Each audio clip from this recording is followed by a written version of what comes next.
Y hoy vamos a hablar de un tema muy apasionante y muy lindo, las relaciones de pareja. Las relaciones de pareja son el mayor campo de aprendizaje que puede tener un ser humano, que las relaciones de pareja tienen un alto espacio de riesgo. Estamos arriesgando cosas importantes. Yo crecí con esta herida de traición que me llevaba a tratar de controlar mucho las parejas que tenía. De hecho, en mi matrimonio que llevo una década, te debo confesar, muchas veces he experimentado miedos. Toda relación de pareja lleva implícita un miedo. Cuando nosotros no somos capaces de tener ese estado de conciencia es donde nace la toxicidad en la relación. Porque todo el tiempo saco el dedo acusador. Es que ella, es que él. Las relaciones saludables o las relaciones sanas empiezan cuando tú dices que debo cambiar yo. Pero lo más fácil es partir palitos y volver a iniciar otra aventura que casi siempre va a dar el mismo resultado hasta que no aprendamos la lección. Los puntos de quiebre también son puntos de arranque y puntos de conexión. Y todos venimos con un concepto del amor que somos leales a él sin saberlo. Y lo primero que hay que sanar es ese concepto del amor y de las relaciones que tenemos. Pero muchas veces a las relaciones llevamos nuestras carencias, creyendo que el otro me las va a solucionar. Y es ahí donde nos perdemos.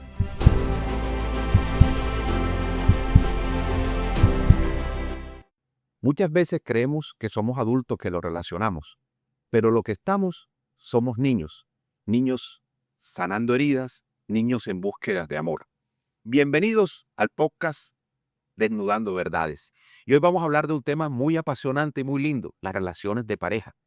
Pero no lo vamos a construir desde libros, desde academia, sino desde vivencias. De esas que a mí, por ejemplo, me han permitido muchas veces preguntarme por qué persisto en relaciones, por qué me sucede lo mismo. Incluso escucho mucha gente que soy salado, siempre me pasa la misma circunstancia.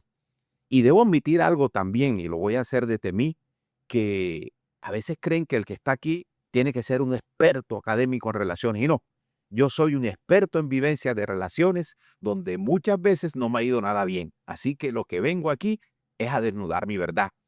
Y hoy tengo en compañía de nuestro podcast a un amigo, a Carlos Romero, quien con regularidad habla de ese tema a través de sus podcasts, a través de sus espacios en redes y nos habla de relaciones. Yo pienso que es lo un valiente, eso no es fácil, porque someternos al público y hablar de eso a veces tiene su dificultad y opinar muchas veces tiene sus contradictores. Así que bienvenidos, Carlos, a este espacio. Y no te voy a decir que me saludes, sino que voy a arrancar con una pregunta y después saludamos. Okay. La primera pregunta que te quiero decir para desnudar tu verdad.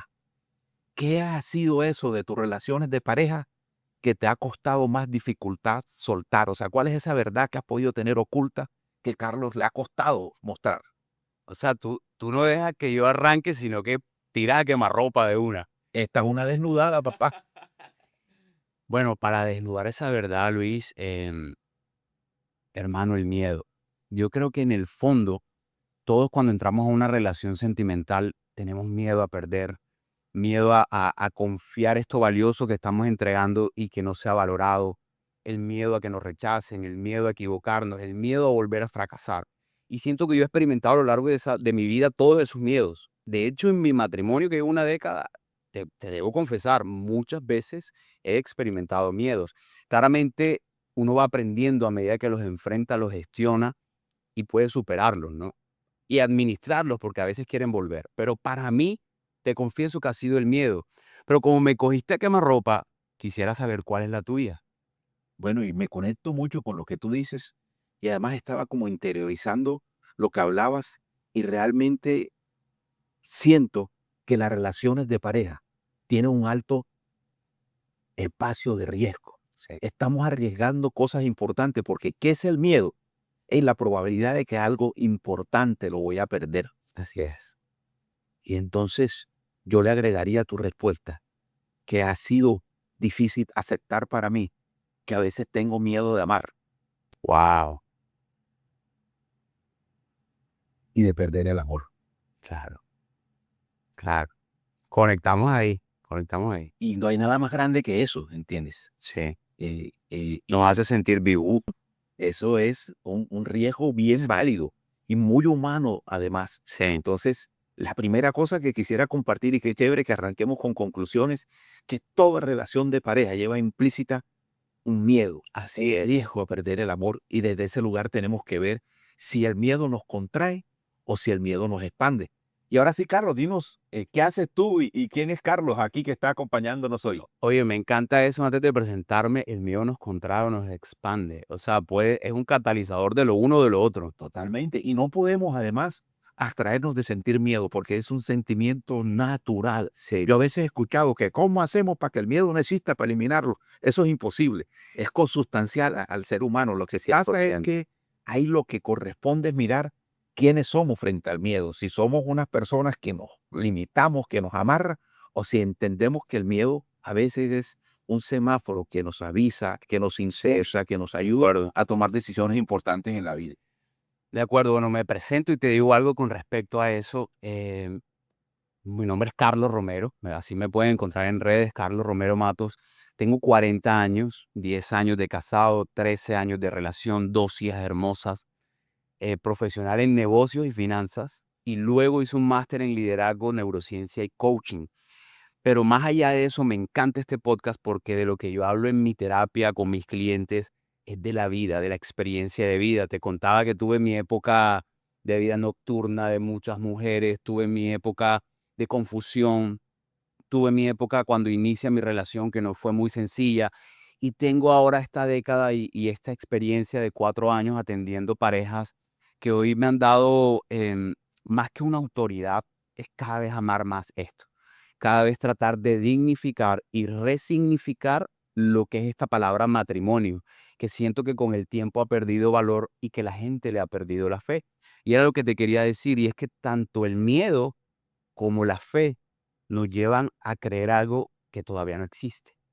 Entonces, muchas veces, para poder lidiar con estos miedos, es tener esta fe de poder apostar a mis capacidades, a los recursos y bueno, a algo superior que hablo mucho en mi terapia. Creo que eso me hace particular o tiene un diferencial en mi vida y es que para mí la espiritualidad es muy importante. No pretendo que la gente crea lo que yo creo, pero sí creo que la espiritualidad es importante en una relación, sobre todo para enfrentar los miedos de los que hablábamos. Bueno, y te comentaba antes de arrancar que el propósito de este podcast es que no haya cosas preconcebidas y que fundamentalmente podamos hablar desde nuestra experiencia, que podamos entregar nuestro corazón, nuestra carne. Por eso te voy a enseñar como un poquito la metodología. Ok, Mira ahí abajo, aquí hay una cajita. ok. Esta es la cajita de la suerte. Sí, Ok. la que nos va a desnudar Está bueno esto. en este espacio. Ok, Y como no se trata de un interrogatorio simple a ti, sino que sea un conversatorio, ok, preguntas van en doble vía y podemos de alguna manera alargar la respuesta del otro, ok. acompañarla y que sea realmente un conversatorio de la carne, como Me yo digo. parece Así fantástico. que ya que estamos hablando de relaciones de pareja, hablemos de la carne. Ok, Sí, ¿cómo quieres tú? Porque los invitados tienen aquí la elección. ¿Cómo quieres tú que arranquemos? ¿Quieres sacar una pregunta? yo la saco, yo la saco. Y esa pregunta que sacas, ¿la vas a responder para ti o me la vas a hacer a mí? Te la voy a hacer a ti porque siempre cuando estoy en estos escenarios arranco yo. Entonces me parece bacanísimo que me dejes ese papayazo, como decimos aquí en la costa, y poder preguntar. Que saliste bueno, bien vivo. Pero dale, vale, de eso se trata. De una. A la Y voy con la primera. Dale, listo, La coloco aquí de nuevo. totalmente listo. Ok. Entonces, para iniciar, ¿en qué momento dejamos de ser auténticos para volvernos aceptables en una relación? ¿Y qué precio emocional pagamos por ese disfraz? Muy buena pregunta. Esa es una pregunta que me llega al alma. Y me llega al alma porque luego de todas mis vivencias relacionales, parte de lo que yo he concluido es que muchas veces he perdido mi autenticidad, que en aras de ser complaciente Sí, y en aras de ganar amor del otro, me he permitido el espacio, me he dado permisos de cederme a mí para acompañar a los otros y para aparecer que soy la persona que la otra persona quiere. de acuerdo. Eso me hace perderme de mí, eso en el transcurso de la relación me llena de insatisfacciones, me comienza a generar quejas y me comienza a traer todo un conflicto conmigo mismo, ¿entiendes? Frustración. Entonces creo, y parte de lo que yo he podido aprender, porque entre otras cosas siento que las relaciones de pareja son el mayor campo de aprendizaje que puede tener un ser humano, De acuerdo. es aprender de mí que soy inauténtico, que muchas veces no expreso lo que necesito expresar, que guardo silencios y que desde esos silencios, queriendo llevar la fiesta en paz y queriendo de pronto contribuir a que la relación de pareja avance, lo que hago es realmente ir en contravía de esa relación de pareja. Entonces creo que eso ha sido parte como de mi inautenticidad en las relaciones de pareja. Yo quiero complementar algo y me parece muy valioso lo que dices porque de hecho conecta mucho con este miedo inicial al que hablábamos, ¿no? Totalmente. El miedo a la reacción, el miedo a perder, el miedo a qué pensarán de mí. Pero yo pienso que, y aquí me meto un poquito más profundo antes de la siguiente pregunta y es, Luis, nosotros, yo siento que perdemos la autenticidad desde la infancia, donde se gestan estas heridas que luego son una manifestación en el adulto, ¿verdad? Lo que decías un poco en la introducción, en donde nacen los temores que tienen mucho que ver o están muy asociados a cómo nos relacionamos en el hogar con nuestras figuras paternas y con nuestros hermanos, como conversábamos en principio. Sabes que una de las preguntas importantes que yo hago dentro de la terapia es qué posición tiene dentro de los hijos, porque hay unas grandes diferencias entre el mayor, el menor, el del medio, pero no quiero meterme en eso porque eso es otro tema. Pero yo siento que la autenticidad se pierde cuando esas heridas comienzan a brotar y cuando más son evidentes son en la relación de pareja, porque nos exponen en la intimidad.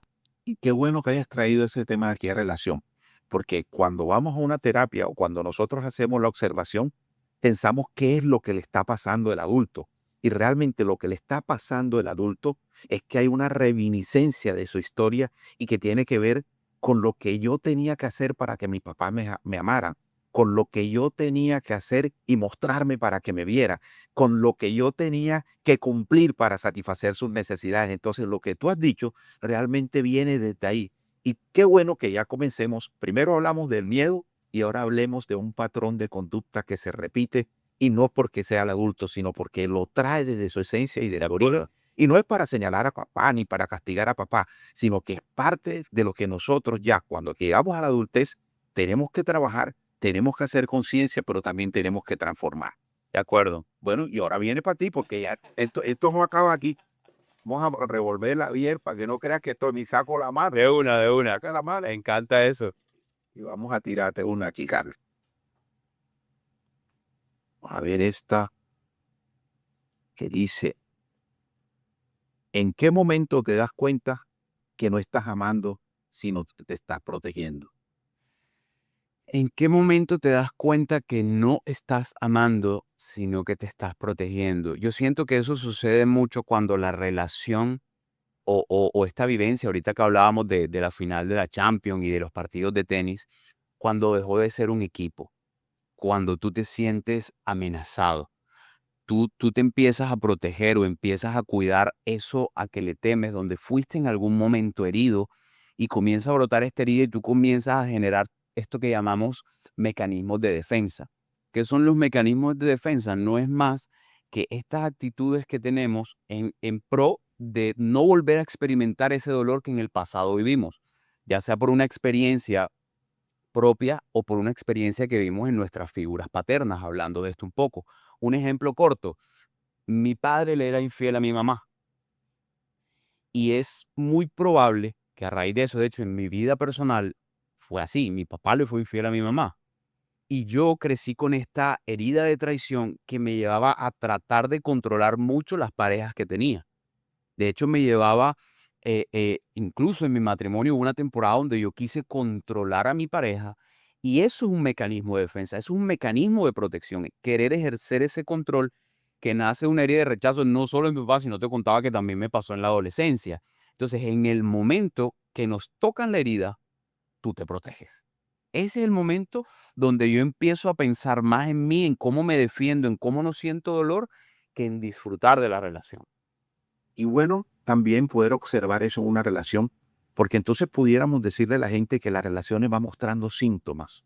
Y no síntomas como suele suceder de lo que estoy viendo en el otro, sino síntomas de lo que está pasando en mí. Cuando yo me meto en el control, cuando yo tengo miedo a quedar solo, cuando me suceden una cantidad de cosas, necesito comenzar a revisar qué pasa conmigo. Y pensaría que tiene que ver también con el grado de aceptación que tengo sobre el otro. Cuando yo veo que quiero que el otro sea como yo quiero que sea y que no sea como él es, entonces tengo que decir, epa, está pasando algo conmigo, porque cuando se sale de mi control, yo me salgo de casillas y entonces comienzo a cuestionar la relación. Y eso que estás diciendo, Luis, es muy revelador, porque cuando nosotros no somos capaces de tener ese estado de conciencia es donde nace la toxicidad en la relación, porque todo el tiempo saco el dedo acusador, es que ella, es que él, y cuando las personas llegan a mi consultorio y me dicen, no, es que ella esto, es que yo digo, uy, esta persona que está señalando todo lo que está mal en su pareja, quizás no se ha empezado a revisar, y la primera pregunta que les hago es, ¿y qué crees que es lo que está mal en ti? ¿Dónde crees que tú estás fallando? ¿Por qué crees que estás reaccionando así o por qué crees que eso te duele? Y ahí nos vamos a la historia. Entonces creo que esto que me estás diciendo tiene mucha profundidad porque yo pienso que las relaciones saludables o las relaciones sanas empiezan cuando tú dices, ¿qué debo cambiar yo? ¿Qué debo mejorar yo? ¿Qué hay mal en ese niño que habita dentro de mí? ¿Qué está mal en mi historia? Que quizás fue un capítulo que dejé inconcluso o abierto y lo estoy trayendo aquí cuando la persona con la que estoy no tiene nada que ver con eso que me pasó. ¿Me van a entender? Sí, y cuando escucho eso que dijiste de relaciones tóxicas, se me vino a decir algo que nunca he dicho, pero que lo voy a decir y puede ser atrevido. La toxicidad no es más que un acto de profunda lealtad hacia los padres, su Wow, historia. wow. ¿Sí? Cuando yo estoy en esa toxicidad, estoy recreando una situación que viví en mi casa. De Y acuerdo. cuando los amo tanto y les soy leal desde el punto de vista sistémico, me mantengo en ella. Y entonces comienzo a decir, ¿por qué yo sigo una relación tan larga aquí peleando y peleando? Yo siento que es por lealtad. Y eso me acaba de salir de verdad. Ni siquiera me lo acabo de inventar. Y tiene todo el ¿Qué sentido lo que cambia dices. en eso? Y siento que es mágico, porque es como una enseñanza para mí. Estoy siendo leal desde esa toxicidad, porque estoy recreando y viviendo una situación que así me está haciendo daño. Me conecta con el amor de papá y mamá. Claro, y fíjate que estás siendo leal con una situación que probablemente tus papás no entendían, Claro, de las cuales tus papás fueron víctimas de tus abuelos. porque ellos también tienen su historia. Claro, Estoy siendo leal con mi sistema. claro, pero no es bueno. Ah, no es bueno. Es leal a tu sistema a pesar de que el sistema tiene fallas. Claro, y entonces cuando yo comienzo a mirar cómo desde mi adultez y desde mi conciencia genero un proceso de transformación, De acuerdo. comienzo a atar o desatar las cadenas que unen a mi sistema. Pero lo primero es poder aceptarlo y abrazarlo como lo Oh, acabas de hacer. totalmente. Hay un libro, Luis, que habla de esto que se llama Las mujeres que aman demasiado. Y lo que la autora expresa aquí es que normalmente recreamos uno de los personajes de esas figuras paternas, Totalmente. porque tratamos de hacerle justicia al que dentro de nuestro sistema de creencias pensábamos que estaba mal. Y queremos repetir la historia siendo leales para tratar de compensar lo que esa figura no logró hacer. Tipo, por ejemplo, si mi mamá tuvo una relación donde mi papá le fue infiel, mi meta era tener una relación donde yo pudiera ser fiel y mi pareja me fuese fiel. Pero eso implica que yo tengo que batallar con mi herida, poder enfrentarla, resolverla y darle la vuelta para que mis hijas no hereden eso Totalmente. Así es. y sean leales a algo diferente. Diferente. Bueno, ahora como yo la tengo más cerca, ahora comienzo yo. A, Eh, a eso vinimos, Hombre, a eso totalmente. vinimos. ¿Cuánto daño hace amar desde la expectativa de que yo te voy a cambiar en lugar de yo te veo? Y esa es una pregunta que te atañe mucho en la medida que creo que atiendes relaciones de pareja y atiendes a hacer mucha terapia, y eso se ve mucho en las relaciones de pareja. Se ve mucho en las relaciones de pareja y así como dijiste algo ahorita, voy a correr el riesgo de decir esto. Se ve más en las mujeres. Las mujeres, Luis, tienen este espíritu de salvadoras, este espíritu que quizás tiene que ver mucho con la maternidad. Entonces he visto y es muy común ver, por ejemplo, si su esposo, su novio, su pareja, por ejemplo, está en algún tipo de droga. No, él fuma marihuana, pero yo creo que yo lo puedo ayudar a salir de ahí. No, él tiene una adicción a los juegos, pero yo puedo salir de ahí porque yo sé que él me ama en el fondo. Él es infiel, pero en el fondo me ama. ¿Y sabes de dónde viene eso? Eso viene de mujeres que tuvieron un buen papá, pero al mismo tiempo era mal esposo. Entonces tienen la figura del hombre que con ella fue muy bueno, pero al mismo tiempo aceptan la figura del hombre que no fue bueno con su mamá. Entonces es una disonancia que genera una confusión inconsciente en donde ellas escogen a alguien quizás con un defecto muy similar o una falla muy similar al que su papá tenía y tratan nuevamente, como te decía ahorita, de hacerle justicia a esa historia, de ese profundo amor, siendo leal a eso y decir, quizás mi mamá no pudo cambiar a mi papá, pero yo voy a poder cambiar a mi pareja. Entonces este espíritu de salvadora viene mucho y entonces esta expectativa de yo puedo cambiar a mi pareja, cuando realmente nadie puede cambiar a nadie, tú puedes influenciar a alguien, pero no cambiarla. Bueno, y te voy a hablar desde mi experiencia masculina. Yo he sido uno de esos. Tú has intentado salvar, Claro, y de eso que confío en que cuando estoy frente a una persona que es buena gente, esa persona no es un ser humano integral. Y así como yo, tiene sus defectos, tiene sus carencias. Y entonces yo, muy a pesar de que eso que esa persona veo que es su lunar, su sombra y que no me gusta, decido por ese acto amoroso, ok, querer tener un papel de transformador de eso. ok, Y en ese papel de transformador, yo en las relaciones me he vuelto inicialmente amoroso y comprensivo, pero ya después me vuelvo enjuiciador, me vuelvo quejumbroso frente a cuando la ves que situación. no hay el cambio. Claro, y además lo tenía conocimiento. Entonces, Ah, parte del escenario que se me ha generado muchas veces en las relaciones de pareja es que conozco precisamente cuál es el punto crítico, pero es que yo soy tan grande, tan suficiente, tan magnánimo, que puedo lograr transformar a la otra persona sin su anuencia, porque es que tú lo acabas de decir, una cosa también es que hay gente que llega a las relaciones de pareja y dice, yo me planto, me conociste así y así me quedo. Y las relaciones de pareja son un campo de transformación, son el sitio propicio para cambiar y es como el momento de decir, es que no uno más uno o yo más yo no da un yo, sino yo más yo da un nosotros, o sea, un campo de transformación, ¿verdad? Yo cedo en mi individualidad donde yo cedo un espacio porque vamos a construir algo más grande que es la vida de pareja.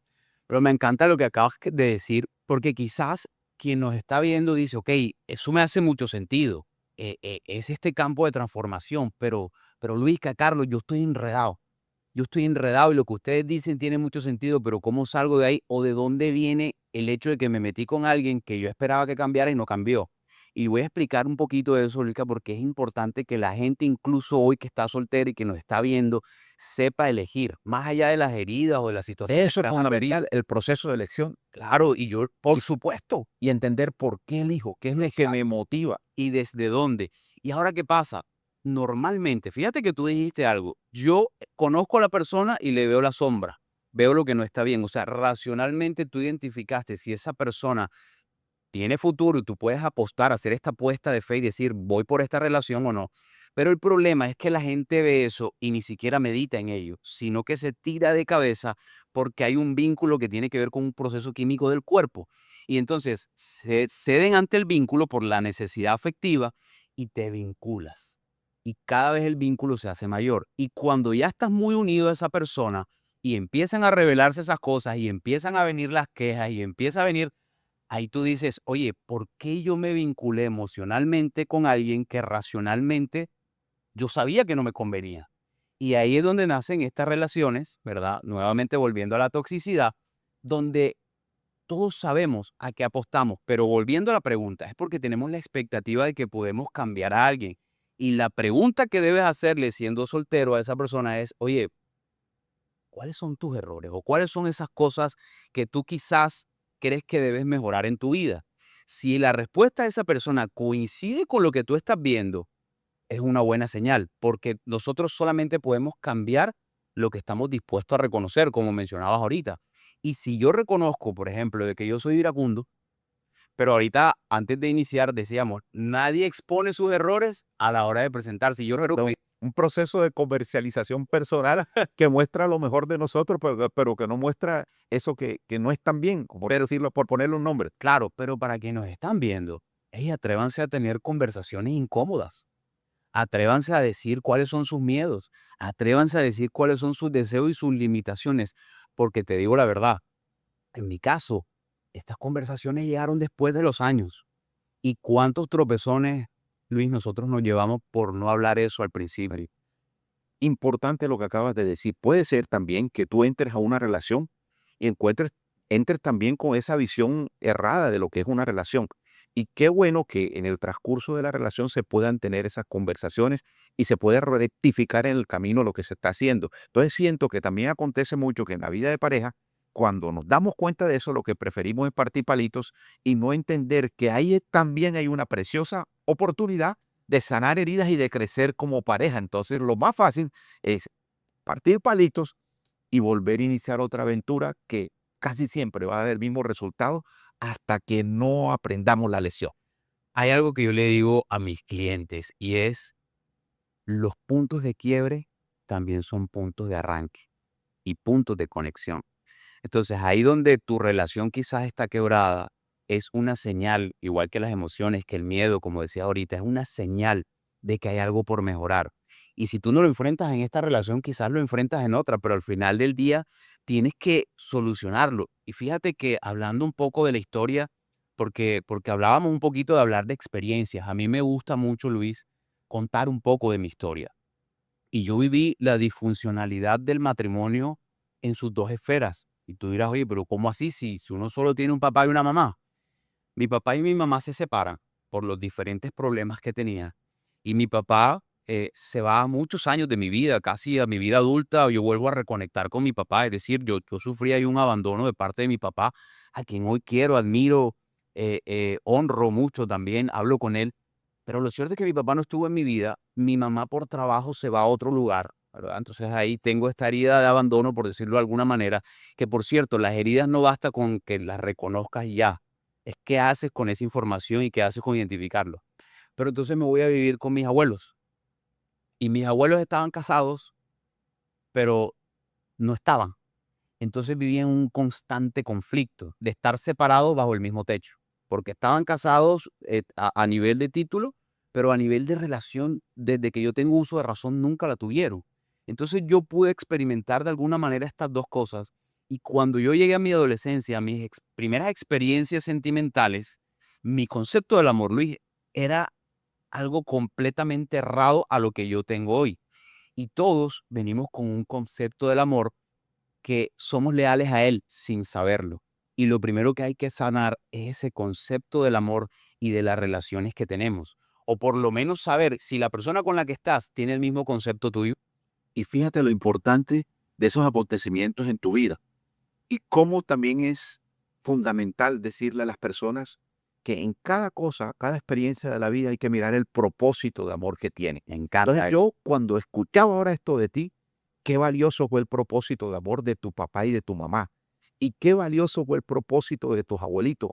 Sin eso, tú no pudieras estar hoy trabajando con pareja. Entonces, todo eso que ellos hacen y que padecen también porque lo sufren y tenemos que honrarlo y aceptarlo, es allanarnos el camino para que nosotros hoy en día, desde conectarnos con ese propósito de amor, podamos estar aquí dándole la cara a la gente y enseñando nuestras experiencias, no siendo los maestros de vida, porque a veces la gente pensaría, y yo lo he experimentado, que porque eres un coach, porque hablas de esto, no te puedes equivocar, y entonces si tuviste un tropiezo de pareja, eres incoherente con la vida, porque no, no, no, nosotros no estamos exentos, somos humanos y seguimos cabalgando y además batallando con esto, que es una batalla permanente. Entonces, el que estemos aquí no nos hace exento a errores de la humanidad y a tener nuestras experiencias de pareja también. Y Luis, lo que a mí me hace terapeuta es ir a terapia, que mi esposa fuera a terapia, que nosotros como pareja todavía vamos a terapia.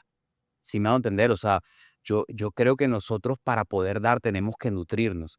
Algo que hablas de la historia y me gusta lo que dices porque yo creo que lo que les pasó a ellos, hay algo bíblico y lo comparto desde mi fe, y es que a los que amamos a Dios todo opera a nuestro favor. Y una cosa que a mí me dolía mucho, Luisca, era que yo veía a mi mamá llorando después de la separación. Y yo le preguntaba siendo un niño, mami, ¿por qué lloras? Y ella me sacaba excusas como tengo un sucio en el ojo o bostecé, pero yo sabía que estaba llorando por dolor. Y yo recuerdo ese dolor de mi mamá, Luis, y, y para mí hoy una manera de honrarlo es ayudar a mujeres que están viviendo ese dolor. El dolor de una separación que se avecina, el dolor de una ruptura que ya sucedió. el dolor de esa mujer que no sabe qué va a pasar con su vida porque lo que ella había configurado como un sueño quedó hecho cenizas, o el dolor de mi papá que me dijo hace poco, hace un par de años, me dijo: hijo, uno de mis más grandes errores fue que me divorcié de tu mamá y al mismo tiempo sin querer me divorcié de ustedes y me perdí tantas cosas valiosas en la vida. Para mí, una de las cosas con las cuales yo creo yo nací, Luis, que a raíz de esas dos situaciones, es enfrentar y pelear en contra del divorcio, como te decía al principio, resignificar lo que es el matrimonio y darle el valor que tiene. Por eso yo me esfuerzo y trato de que todos mis hábitos estén encaminados a que mis hijas vean un buen referente de papá, pero al mismo tiempo un buen referente de esposo. Precisamente por eso. Pero lo que tú decías, esa historia me sirvió para llenarme de coraje para pelear en contra de eso. Y observo, por ejemplo, lo bonito y el amor de tu mamá cuando te decía, un sucio en el ojo. Y quizás mamá te lo estaba diciendo para no causarte un dolor, Totalmente. pero quizás el niño que percibía otra cosa decía, mi mamá me está diciendo mentira, De mi acuerdo, mamá no confía en mí. de acuerdo. Entonces, también es como un mensaje para los padres que necesitamos también muchas veces mostrarles a nuestros hijos la vulnerabilidad y decirle qué nos está pasando, porque quizás eso nos nutre y nos lleva también, cuando no sucede, a poder expresarlo, porque parte de lo que callamos es eso, ¿entiendes? Y otra cosa que hago un llamado especial de atención y que a mí me ha funcionado, porque pues yo me separé de mi primera esposa con 3 hijos, es que entendí que una cosa es separarse de una mujer y romper un vínculo de pareja, y otra cosa es romper la familia y romper el vínculo con los hijos. Entonces, el pelear en pareja no nos puede hacer olvidar el profundo amor y la responsabilidad que tenemos para con los hijos. El pelear o distanciarnos con la pareja y divorciarnos no puede hacer que nos olvidemos de un vínculo sagrado de proteger una unidad y de seguir conservando una relación que es para toda la vida. Ya desde otro lugar, quizás no como pareja, ya como amigos, ya como personas que amamos y honramos a la mamá de nuestros hijos. Y eso es importante, porque romper la relación de pareja no es romper la familia, es también mirar cómo hacemos para seguir abrazados y seguir ahí pendiente de ellos. Sabes que en las dos últimas respuestas que me has dado veo perlas muy valiosas, o como decimos nosotros en Living Room, la comunidad que yo hago parte, códigos muy profundos. Y es que me dejas ver que cada experiencia que te ha sucedido, por buena o mala que haya sido, te ha dejado una gran enseñanza que te ha llevado a un cambio o a una revisión de tus conductas. Y muchas veces algo que sucede en las relaciones es que entramos a una nueva relación sin haber cerrado el capítulo anterior. Y resulta que el capítulo anterior tiene deudas, tiene heridas. Y quien llega nuevo, sin darnos cuenta, termina pagando condenas o sanciones de las cuales no es culpable. Y a veces incluso los hijos entramos en esa ecuación. Claro, Los hijos pagan por esos ciclos que no cerramos o no sanamos. A mí me encanta la gente que llega a mi oficina, a mi consultorio y me dice, Carlos, estoy aquí porque quiero sanar, porque salgo con alguien nuevo y no dejo de compararlo con mi pareja anterior. Es que si tiene esto, es que no hace aquello. Y es como que la gente, hasta que no hace el duelo, que es una parte muy importante saber hacer el duelo, transitarlo y salir de él, la gente no puede entrar en algo nuevo. No puede entrar en algo donde quizás todavía estás anclado en el pasado. ¿no? Y además quien llega, llega también con su paquete de heridas. Entonces ya le estás adicionando a lo que tenía, lo que está insoluto, lo que falta por resolver, le Por estás dos. agregando otros. Y eso se convierte en la vida de cuadrito. Y no lo digo porque me lo contaron, lo digo porque lo he vivido. Porque parte también de lo que sucede quienes hemos tenido una herida de abandono es que aplicamos el refrán ese de que un clavo saca otro clavo. Mm. Y alguna vez un psiquiatra amigo me dijo, no saca otro clavo, sigue clavado. ¿Por qué? Porque quien tiene una herida de abandono realmente tiene miedo a la soledad. No puede estar solo, tiene que tener la compañía. Y te hace ir refugiándote, refugiándote, apegándote, apegándote, y te vuelves un adicto a la compañía, y así sea cualquier tipo de compañía, y entonces no alivias ni sanas lo que Me, tienes. me, me, da- me produce mucha gracia la expresión de ese psiquiatra que te comentó eso. Y El doctor Chan Martin, entre otras cosas. es muy real, Luis, pero ahí quiero hacer una anotación porque una de las cosas que me gusta traer cada vez que tengo oportunidad es soluciones, soluciones prácticas, consejos.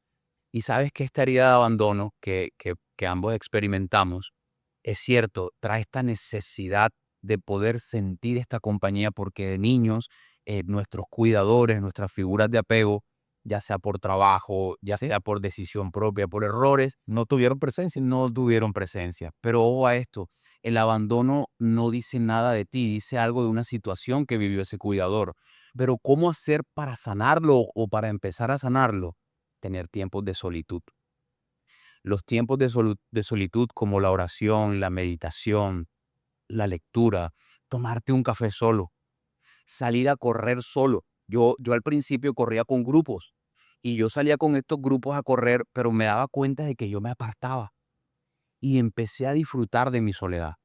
Yo siento que yo incluso salí o tuve relaciones con mujeres en mi vida que ni siquiera quería, o quizás era lo que estaba en ese momento, pero era para no estar solo. Y lo que tú acabas de decir, no era que un clavo sacara a otro, era que uno continuaba clavado porque uno lo que estaba tratando era de anestesiar una herida que no estaba teniendo una solución, una sanidad, no estaba teniendo una reparación. Y entonces sigues clavado. O sea, la expresión es muy coloquial, pero es real porque la herida sigue abierta. Totalmente. Y quería decirte que también parroquialmente la gente, cuando alguien almorzaba solo, yo, ay, pobrecito, no tiene ni con quién sentarse a almorzar. Como si eso fuera lo Y, bajo. y ¿sabes qué he aprendido? El poder que tiene que yo me haga una autoinvitación. Que yo entienda que hoy me voy a invitar y voy a comer lo que quiera ya solo para hablarme a mí, Me encanta. para disfrutarme a mí. Entonces, parte de lo que necesitamos los seres humanos, aprender a disfrutarnos a nosotros mismos, porque es que la búsqueda de compañía es la total incapacidad de disfrute hacia ti. De acuerdo, me encanta eso. ¿Y sabes por qué pasa? Porque nos encontramos con nuestros pensamientos, porque nos encontramos lo que hay dentro. Entonces, por ejemplo, hablaba de correr para cerrar este punto y ofrecerte una solución si tú en algún momento has sentido que no puedes estar solo. Eso que dices es valioso. Sal y tómate un café, pero escribe para que los pensamientos que pueden ser recurrentes puedan salir. El journaling hoy en día, que es escribir tus pensamientos, es poder expresar lo que estás sintiendo con respecto a algo, ha tomado mucha fuerza porque es muy terapéutico y te ayuda a disfrutar esos momentos solos. Cuando yo salgo a correr, lo que hay es una meditación activa. Y yo les digo a la gente, el momento donde te empiezas a cansar es donde empieza a salir una voz en ti. Y empiezas tú a colocar orden en tus pensamientos y dejan tus pensamientos de gobernarte.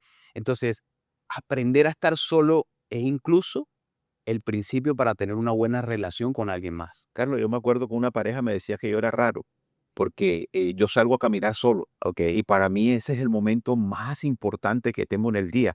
Es como los espacios que preservo para una conversación mía, para una conversación con Dios, para un conecte con la naturaleza, cuando voy al malecón para mirar el río, Es para sanador. observar la naturaleza, todo eso. Y entonces quería ir caminando a mi lado y hablando, y yo le dije, no, pero es que no me gusta así. Me dijo que yo era raro. Pero sí, es raro que nosotros a veces nos regalemos espacios propios y eso es lo que necesitamos construir. Eso como dijiste tú, la solitud, la capacidad de quién soy yo cuando estoy solo. Claro, y fíjate que mi esposa dice algo brutal con respecto a las relaciones de pareja, y es que lo que tú eres en tu relación de pareja no es más que la exposición de lo que hacías cuando eras soltero. O sea, si tú soltero aprendiste a disfrutarte, aprendiste a crecer, a avanzar, a tener hábitos saludables, eso mismo vas a llevar a la relación. Pero muchas veces a las relaciones llevamos nuestras carencias, creyendo que el otro me las va a solucionar. Y es ahí donde nos perdemos. Entonces, sí creo que la solitud, si sufres una herida de abandono y lo has identificado, la solitud y los momentos de aprender a convivir contigo y disfrutarlo van a ser claves. Que al principio va a ser incómodo, seguramente, pero inténtalo. Bueno, honra a tu mujer, porque también hay una gran enseñanza en eso. Necesitamos prepararnos para ir una vida de pareja. Creemos que eso es así como que vamos y cómo organizamos eso y ese grado de preparación no existe. Y no necesariamente tiene que ser que acuda a un curso prematrimonial. Es un grado de preparación de qué le voy a aportar yo a esa vida de pareja, quién voy a ser. Y muy pocas veces nos detenemos a eso. Entonces, la vida nos va enseñando una dinámica que cada día tengo que prepararme más para ser pareja porque, entre otras cosas, yo siempre comparo eso como con una finca o como el agricultor. Lo que siembras, lo cosechas. Entonces, si yo llego con una parcela sucia, llena de heridas, llena de resentimientos, de odio, todavía peleando con la anterior pareja, todavía renegando, en este caso, de las mujeres y pensando eso. Si llego desde ese lugar, lo que tengo es ocupado un corazón con cosas insanas.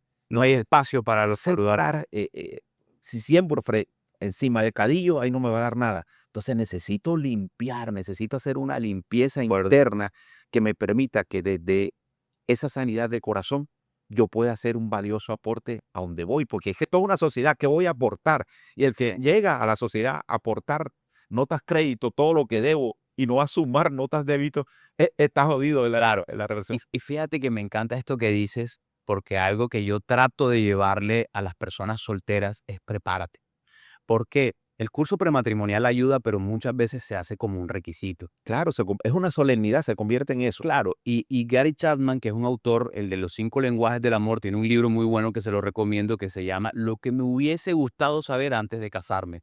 Y él dice algo interesante aquí. Él dice, Repite el autor para que quede claro. Gary Chapman, dice, el libro se llama Lo que me hubiese gustado saber antes de casarme.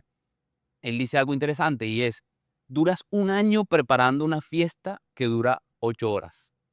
Te gastas ese presupuesto, te gastas la energía, buscas una cantidad de asesores, pero no te asesoras para prepararte para una sociedad que es para toda la vida. Así es. Y parte de prepararte es limpiar ese terreno, parte de prepararte es saber qué semillas llevas, parte de prepararte es qué no debes llevar.